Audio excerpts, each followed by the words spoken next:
স্বাগত জানাচ্ছি আবারও। আমরা এখন যে প্রসেসটি ডিসকাস করব সেটা হচ্ছে অ্যাকোয়ার রিসোর্সেস।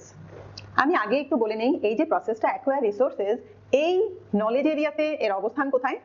আপনি আগে রিসোর্স ম্যানেজমেন্ট কিভাবে হবে সেটা প্ল্যান করেছেন, মানে প্ল্যান রিসোর্স ম্যানেজমেন্ট প্রসেসের করেছেন, কভার করেছেন প্ল্যানিং এ, মানে কিভাবে আপনার রিসোর্স আপনি অ্যাকোয়ার করবেন, কিভাবে ডেভেলপ করবেন, কিভাবে ম্যানেজ করবেন, কিভাবে কন্ট্রোল করবেন, সেই প্রসেস করেছেন।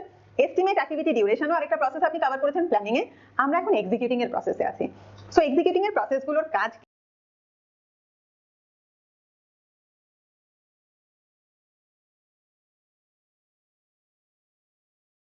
কি, আপনি অ্যাজ পার প্ল্যান এক্সিকিউশনে থাকবেন। So as a project manager আপনি আসলে কি করেন, আপনি হয়তো প্ল্যানিং আপনি যখন এস্টিমেট করেছেন রিসোর্স, তখন আপনি বলেছেন আমাদের সফটওয়্যার ডেভেলপার লাগবে, কিন্তু আপনি কিন্তু নাম জানেন না সফটওয়্যার ডেভেলপার সেই ইফতেখা নাকি মুরাদ, এই বিষয়ে কিন্তু আপনার কোনো আইডিয়া ছিল না। সো আপনি বলেছেন এই কাজের জন্য সফটওয়্যার ডেভেলপার লাগবে অথবা এই কাজের জন্য আর্কিটেক্ট লাগবে, কিন্তু এখন আপনি যখন অ্যাকোয়ার রিসোর্সেস প্রসেসে এসেছেন, তার মানে এখন আপনি তাদের অনবোর্ড করছেন। এখন কিন্তু আপনি জানবেন ওকে আর্কিটেক্ট ইসাবেলা থাকবে অথবা সফটওয়্যার যে ডেভেলপ করবে এই ভদ্রলোক অথবা এই ভদ্রমহিলা নাম সহ এখন আপনি তাদের অনবোর্ড এর প্রসেস হচ্ছে এটা। সো এক্সিকিউটিং এর আপনি আগে যেই প্রসেসগুলো কভার করেছেন সেটা হচ্ছে কোয়ালিটি ম্যানেজমেন্টের ম্যানেজ কোয়ালিটি প্রসেস কভার করেছেন। এই প্রসেসে আমরা এখন দেখব কিভাবে আপনি টিম মেম্বারকে অনবোর্ড করবেন। সো এই জিনিসটা আপনার কিন্তু মাথায় রাখতে হবে যে আপনি আগে যে ডিসাইড করেছেন ওকে আমার এই গ্রেডের ইকুইপমেন্ট লাগবে অথবা এই লেভেলের স্কিলের ম্যান পাওয়ার লাগবে, আপনি কিন্তু প্ল্যান করেছেন অ্যাকোয়ার রিসোর্সেসে।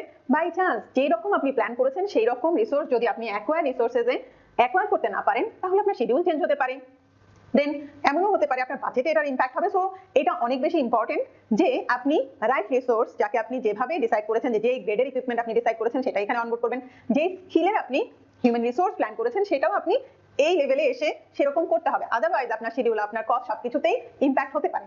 আরো একটা জিনিস মাথায় রাখতে হবে যে আপনি সবসময় যে ম্যাট্রিক্স টাইপের অর্গানাইজেশন যদি হয়, তাহলে আপনার টিম মেম্বার যে আপনার প্রজেক্টে অলরেডি অনবোর্ড থাকবে তাও না। সো এই জন্য আপনার কি করতে হবে, আপনার টিম মেম্বার হয়তো অন্য কোনো ডিপার্টমেন্ট থেকে আসবে, তো আপনার ওই যে ওই ডিপার্টমেন্টের হেড যে আছে তার সাথে হয়তো ইনফ্লুয়েন্সিং করতে হবে, নেগোশিয়েট করতে হবে। সো আপনি চেষ্টা করবেন নেগোসিয়েশন স্কিল যতটুকু আছে ততটুকু আপনি অ্যাপ্লাই করে যেই রকম রিসোর্স আপনি প্ল্যান করেছেন, ধরেন আমি ডিসাইড করেছি যে ওকে আইটি থেকে আমার ইফতেখারকে লাগবে, বিকজ আমি জানি যে ও খুব সিরিয়াসলি কাজ করেন, ওই অনুযায়ী আমি সময় দিয়েছি 15 দিন।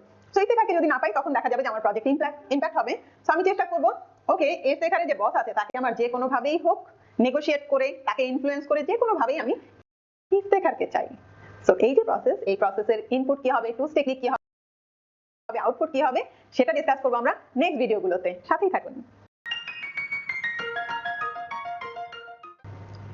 ধন্যবাদ সাথে থাকবার জন্য। আমরা এখন ডিসকাস করব অ্যাকোয়ার রিসোর্সেস যে প্রসেস আছে তার ইনপুট গুলো। সো ফার্স্টেই বলেন ইনপুট গুলো কি আছে। ফার্স্টে আছে project management plan, project documents, EEF enterprise environmental factor এবং ওপিএ অর্গানাইজেশনাল প্রসেস অ্যাসেটস। সো আপনার প্রজেক্ট ম্যানেজমেন্ট প্ল্যান এই ইনপুটটি কেন আছে, বিকজ আপনার প্রজেক্ট ম্যানেজমেন্ট প্ল্যানে কিন্তু আপনি রিসোর্স ম্যানেজমেন্ট প্ল্যান রেখেছেন। সো রিসোর্স ম্যানেজমেন্ট প্ল্যানে কিন্তু আমি অলরেডি বলেছেন ওকে অ্যাকোয়ার যখন করব তখন এই টেকনিক অ্যাকোয়ার করব। সো এই জন্য আপনার রিসোর্স ম্যানেজমেন্ট প্ল্যান ইনপুট হিসেবে থাকবে। প্রকিউরমেন্ট ম্যানেজমেন্ট প্ল্যান ইনপুট হিসেবে থাকবে, বিকজ আপনার যখন প্রকিউর কিভাবে করবেন, আপনি হিউম্যান রিসোর্স তো রিসোর্স ম্যানেজমেন্ট প্ল্যান দিয়ে পাচ্ছেন, প্লাস ম্যাটেরিয়ালও হতে পারে, ইকুইপমেন্টও হতে পারে, যেই যেই জিনিস আপনি বা মেশিনারিজ ম্যাটেরিয়াল আপনি প্রকিউর করবেন, এখানে কিন্তু আপনি অনবোর্ড করছেন, রাইট, অ্যাকোয়ার করছেন আপনার যা মেশিন লাগছে। সো প্রকিউর করেই তো অ্যাকোয়ার করবেন। সো প্রকিউরমেন্ট ম্যানেজমেন্ট প্ল্যান আপনার লাগবে। কস্টের বেসলাইন আপনি প্রকিউর করতে গিয়ে এমনও যাতে না হয়ে যায় যে আপনার বাজেট ফেল করছে বা আপনার বাজেটকে রিকনসাইল করতে হবে, এই জন্য আপনার কস্ট বেসলাইনও লাগবে। সো গেল আমাদের first input project management plan. Project documents আপনার প্রজেক্ট শিডিউল লাগতে পারে। কেন? কারণ আপনি যখন অ্যাকোয়ার করবেন রিসোর্স, আপনার অবশ্যই দেখতে হবে ওকে আমি যে এই রিসোর্সটাকে অনবোর্ড করব কোন সময় করব। কেউ হয়তো জুন মাসে অ্যাকোয়ার করলে ভালো হয় কাউকে, অথবা কোনো মেশিন, এটা কিন্তু মাথায় রাখতে হবে। এটা কিন্তু শুধু হিউম্যান রিসোর্সের ব্যাপারে কথা বলা হচ্ছে না, এখানে মেশিন ম্যাটেরিয়াল সব বিষয়ে কথা বলা হচ্ছে। সো এই মেশিন হয়তো জুন মাসে লাগবে, আরেকটা হয়তো নভেম্বরে লাগবে। সো আমাদের শিডিউল অবশ্যই ইম্পর্টেন্ট। এখানে রিসোর্সের ক্যালেন্ডার, কোন গ্রেডের রিসোর্স কোন সময় अवेलेबल আছে, রিসোর্সের রিকোয়ারমেন্ট আপনি অলরেডি অন্যান্য প্রসেস থেকে পেয়েছেন, এস্টিমেট অ্যাক্টিভিটি রিসোর্সেস থেকে পেয়েছেন। স্টেক হোল্ডার রেজিস্টার হয়তো কোনো কোনো স্টেক হোল্ডার থেকে আপনার ইনফ্লুয়েন্স করে আপনার রিসোর্স অ্যাকোয়ার করতে হবে, তাহলে তাকেও আপনার ইনপুট হিসেবে আনতে হচ্ছে। এন্টারপ্রাইজ এনভায়রনমেন্টাল ফ্যাক্টর, আপনার এনভায়রনমেন্টে কি ধরনের রিসোর্স অলরেডি अवेलेबल আছে তার উপরেই কিন্তু ডিপেন্ড করছে যে আপনি কি রকম রিসোর্স পাবেন, রাইট? সো এটা অনেক বেশি ইম্পর্টেন্ট।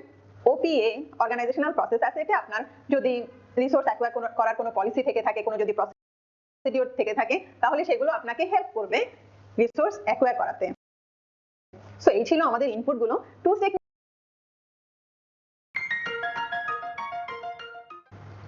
আমরা অ্যাকোয়ার রিসোর্সেস প্রসেসে আছি। ইনপুট আমরা ডিসকাস করেছি, আউটপুট পরে ডিসকাস করব। এখন আমরা ডিসকাস করব টুলস এন্ড টেকনিক। টুলস টেকনিকে আপনার মনে আছে তো অ্যাকোয়ার রিসোর্স প্রসেসের কাজ কি? আপনার যে হিউম্যান রিসোর্স লাগবে, মানে আপনার টিম মেম্বার যাদের লাগবে, আপনার যে মেশিন লাগবে, ম্যাটেরিয়াল লাগবে, তাদের সময় মতো অ্যাকোয়ার করা। এক্সিকিউটিং এর ধরেন আগে আপনি বলেছিলেন এই কাজের জন্য আমার এই মেশিন লাগবে, এইরকম লোক লাগবে, তার মানে তাদের ওই কাজের সময় ওই রিসোর্স আপনার অনবোর্ড করতে হবে। সো এই জন্য আপনার কি কি লাগবে? Decision making, multi criteria decision making এখানে ইম্পর্টেন্ট, বিকজ আমরা যখন কোনো মেশিন নেই, কোনো মানুষকে নেই, তখন মানে আমার টিম মেম্বার যখন নেই, তখন আমরা তার অ্যাভেলেবিলিটি আছে কিনা, কস্ট কেমন হবে, তার স্কিল কেমন বা গ্রেড কেমন, অ্যাটিটিউড কেমন, বিভিন্ন ফ্যাক্টরের উপর বেস করে। ধরেন আপনি একজন আর্কিটেক্ট যখন নিচ্ছেন, তখন হয়তো আগে কয়টা কাজ করেছে, তার জন্য আপনার পার আওয়ারে কত টাকা খরচ, দেন তার স্কিল কেমন, অ্যাটিটিউড কেমন, এই বিষয়গুলো আপনি মানে কনসিডারেশনে রেখে ডিসিশন নিচ্ছেন। ইন্টারপার্সোনাল এন্ড টিম স্কিল, এখানে আপনি যেহেতু নেগোশিয়েট আপনার করতে হচ্ছে, এমন অনেক সময় থাকে, আমি আগেই বলেছি যে প্রজেক্ট সবসময় আমরা প্রজেক্ট ওরিয়েন্টেডে করি না। এমন হতে পারে ম্যাট্রিক্স বেসড অর্গানাইজেশনে আছেন, যেখানে আপনার টিম মেম্বারকে আপনার নিতে হলে তার বসকে আপনার ইনফ্লুয়েন্স করতে হচ্ছে, নেগোশিয়েট করতে হচ্ছে। তার মানে আপনি কত ভালোভাবে ইনফ্লুয়েন্স করে আপনার টিম মেম্বার অথবা হয়তো সাপ্লায়ারের সাথেও আপনার সাপ্লায়ারকে ইনফ্লুয়েন্স করতে হচ্ছে, তার সাথে নেগোশিয়েট করতে হচ্ছে, কত ভালো মেশিন বা ম্যাটেরিয়াল আপনি অনবোর্ড করতে পারেন কত ভালোভাবে। সো এই জন্য আমার interpersonal and team skill important. Pre assignment, pre assignment আগে কোথায় শুনেছেন বলেন তো? রাইট, আমরা চার্টার প্রসেসে বলেছি, বা চার্টারের টেমপ্লেট দেখলে আপনি দেখবেন যে আমাদের স্পন্সর কোনো রিসোর্সকে প্রি অ্যাসাইন করে দিতে পারে, বলে দিতে পারে ওকে সে তো সাইট অ্যাকুইজিশনে ছিল, ওনাকে আপনি সাথে রাখবেন। তার মানে ওই সাইট অ্যাকুইজিশনের যে পজিশনটা আছে সেটা কিন্তু অলরেডি প্রি অ্যাসাইন। সো এটার জন্য আপনার কিছু চিন্তা করতে হবে না, তাকে জাস্ট ডেকে কাজের সময় কাজ করিয়ে নিলেই হয়ে যাচ্ছে। এরপরে যে প্রসেসটা আছে সেটা হচ্ছে virtual teams. So virtual teams হচ্ছে আপনি সবসময় যে আপনার ফিজিক্যালি টিম মেম্বার সাথে থাকবে নট নেসেসারি। সো কেউ যদি এমন থাকে যে আপনার এখানে নেই, ফিজিক্যালি আপনার টিম মেম্বার নেই, কিন্তু হয়তো দেশের বাইরে থেকে বা আপনার লোকেশনের বাইরে থেকে আপনাকে হেল্প করবে, এরকম টিম মেম্বারও আপনি অনবোর্ড করতে পারেন। সো ভার্চুয়াল টিম আপনাকে এক্সপার্টিস দিচ্ছে যে আপনার এই এক্সপার্টিসের বাইরেও আপনার আশেপাশে যারা আছে তাদের বাইরেও কোনো এক্সপার্টিস আপনি ইউজ করতে পারেন ভার্চুয়াল টিমস এর মাধ্যমে। সো আমরা ডিসকাস করলাম টুলস টেকনিক, যেখানে decision making, interpersonal and team skill, pre assignment এবং ভার্চুয়াল টিমস। সো আমরা আউটপুট ডিসকাস করব নেক্সট ভিডিওতে। অ্যাকোয়ার রিসোর্স প্রসেসের আউটপুট কি হতে পারে? আপনি তো অ্যাকোয়ার করছেন রিসোর্স, সো আপনার ফিজিক্যাল রিসোর্স অ্যাসাইনমেন্ট মানে ফিজিক্যালি আপনি ইকুইপমেন্ট, ধরেন আমি কাজ করব কনস্ট্রাকশনের কাজ, ওইখানে আমার ইট ভাঙার মেশিন লাগবে অথবা রিগ মেশিন লাগবে। এই যে মেশিনগুলো আমার যেই সময়ে কাজ হবে, এই কারণে কিন্তু আমার শিডিউল হচ্ছে আমাদের ইনপুট ছিল, যেই সময় আমার যেই রিসোর্স থাকার কথা সেই রিসোর্সকে সেই সময়ে আপনি ইকুইপমেন্ট পাঠিয়ে দিচ্ছেন। আবার এর পাশাপাশি আউটপুট কি হতে পারে? প্রজেক্টের টিম অ্যাসাইনমেন্ট। আপনি বলেছেন যে ওকে মেশিন তো ওই সময় চলে যাবে, আপনি কিন্তু অত তারিখে এই কাজের জন্য চলে যাবেন, তার মানে আপনি টিমকে অ্যাসাইন করে দিচ্ছেন এবং এখানে আপনি কিন্তু ডকুমেন্টেড ওয়েতেই তাকে বলছেন যে ওকে আপনাকে আমরা এত তারিখ থেকে এত তারিখের জন্য এই প্রজেক্টে অ্যাসাইন করলাম। সো প্রজেক্টের টিম অ্যাসাইনমেন্ট থাকছে।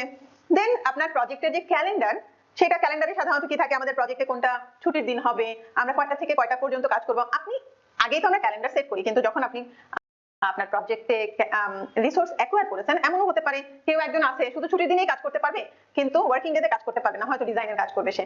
সো আপনার ক্যালেন্ডারটা আপডেট হতে পারে, আপনি এই মুহূর্তে এসে ক্যালেন্ডারটাকে ফিক্স করতে পারছেন যেহেতু আপনি জানেন কারা কারা এখন কাজ করবে। প্রজেক্ট ম্যানেজমেন্ট প্ল্যান আপডেট হতে পারে, চেঞ্জ রিকোয়েস্ট হতে পারে। আপনি অ্যাকোয়ার করতে গেলেন, তখন আপনি দেখলেন যে আগে যেভাবে কাজ করবো বলেছিলাম এখন মনে হচ্ছে সেভাবে না, একটু অন্যভাবে কাজ করা দরকার। সো কিছুটা চেঞ্জ রিকোয়েস্ট আপনার আসতেই পারে। প্রজেক্ট ম্যানেজমেন্ট প্ল্যান আপডেট হতে পারে, যেভাবে আপনি রিসোর্স অ্যাকোয়ার করবেন, যেভাবে আপনি ম্যানেজ করবেন বলেছিলেন, এখন যেহেতু প্র্যাকটিক্যালি চলে এসেছে রিসোর্স, সেজন্য আপনার ওই ম্যানেজমেন্ট প্ল্যানটা কিছুটা চেঞ্জ হতে পারে। প্রজেক্ট ডকুমেন্টস আপডেট, যেমন লেসন লার্ন, আপনি রিসোর্স অ্যাকোয়ার করতে দেখেছেন না এখানে তো সেই লেভেলের রিসোর্স পাওয়া যাচ্ছিল না, পরে আমরা অন্য কোনো দেশ থেকে ইন্টারভিউ করে ভার্চুয়াল টিম নিয়ে আসছি, বা এই টাইপের যে লেসন লার্ন গুলো, লেসন লার্নে আমরা সাধারণত কি রাখি, কি কি আমাদের ভালো হয়েছে এবং কোন কোন কাজ আর একটু ভালো করতে পারতাম। তো আপনি কিন্তু এখন থেকে লেসন লার্ন ডকুমেন্টও লেখা শুরু করে দিয়েছেন। রিসোর্স ব্রেকডাউন স্ট্রাকচার, রিসোর্সের রিকোয়ারমেন্ট লিস্ট, রেজিস্টার, যে কোনো ডকুমেন্ট আপনার আপডেট হতে পারে। এন্টারপ্রাইজ এনভায়রনমেন্টাল ফ্যাক্টরও ডেফিনেটলি আপডেট হয়, বিকজ আপনি যখন একজন নতুন রিসোর্স আপনার অর্গানাইজেশনে বা আপনার টিমে কাজ করতে আসবে, টিমের যেমন এনভায়রনমেন্ট চেঞ্জ হচ্ছে, আপনার অর্গানাইজেশনাল একটা এনভায়রনমেন্টাল ফ্যাক্টরও কিন্তু চেঞ্জ হচ্ছে। আর আপনি ওপিএ আপনার যেই ডকুমেন্ট আপনি অ্যাকোয়ার করার জন্য ইউজ করেছেন, সেগুলো কিন্তু আপনার অর্গানাইজেশনের প্রসেস অ্যাসেট আপডেট হিসেবে থেকে যাচ্ছে। সো এই ছিল আমাদের আউটপুট অ্যাকোয়ার রিসোর্সেস এর